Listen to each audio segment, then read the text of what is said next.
Azerbaycanlılar harda olsa sevinler, Allah'ına bağlanırlar. Fəxrimizdir sen Allah, sahil bizim, Rusiyada, Soçi'de fırlanırlar.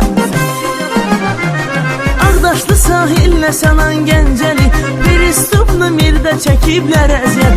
Şükürlər olsun ki var hörmətləri, indi edirlər Allah'a ibadət, indi edirlər Allah'a ibadət. Azerbaycanlılar harda olsa sevinler, Allah'ına bağlanırlar. Fəxrimizdir sen Allah, sahil bizim, Rusiyada, Soçi'de fırlanırlar.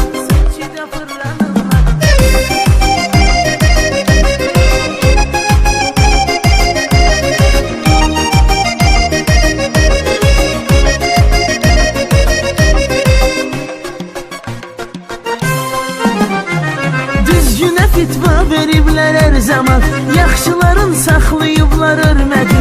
Dost tanışda qarşı olub mehriban, bu iki dostun itirməzlər əziyyəti, bu iki dostun itirməzlər əziyyəti. Azerbaycanlılar harda olsa sevinlər, Allah'ına bağlanırlar. Fəxrimizdir sen Allah, sahil bizim, Rusiyada, Soçi'de fırlanırlar.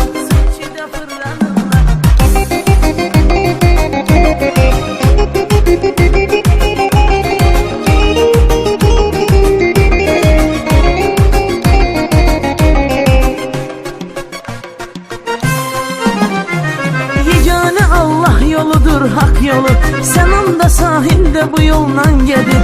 Allah imanlarını kamil eyləsin, hər ikisi Allah'ı sevən bəndədir, hər ikisi Allah'ı sevən bəndədir. Azerbaycanlılar harda olsa sevinlər, Allah'ına bağlanırlar. Fəxrimizdir sen Allah, sahil bizim, Rusiyada, Soçi'de fırlanırlar.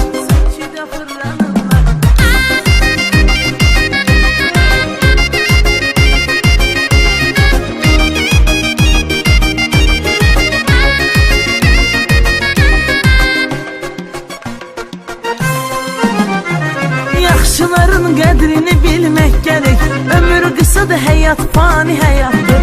Dostlara məndən bu xatirə qalsın, bu zonalı zərina yazdı yarabbı, bu zonalı zərina yazdı yarabbı. Azerbaycanlılar harda olsa sevinlər, Allah'ına bağlanırlar. Fəxrimizdir sen Allah, sahil bizim, Rusiyada, Soçi'de fırlanırlar. Azerbaycanlılar harda olsa sevinlər, Allah'ına bağlanırlar. Fəxrimizdir sen Allah, sahil bizim, Rusiyada, Soçi'de fırlanırlar.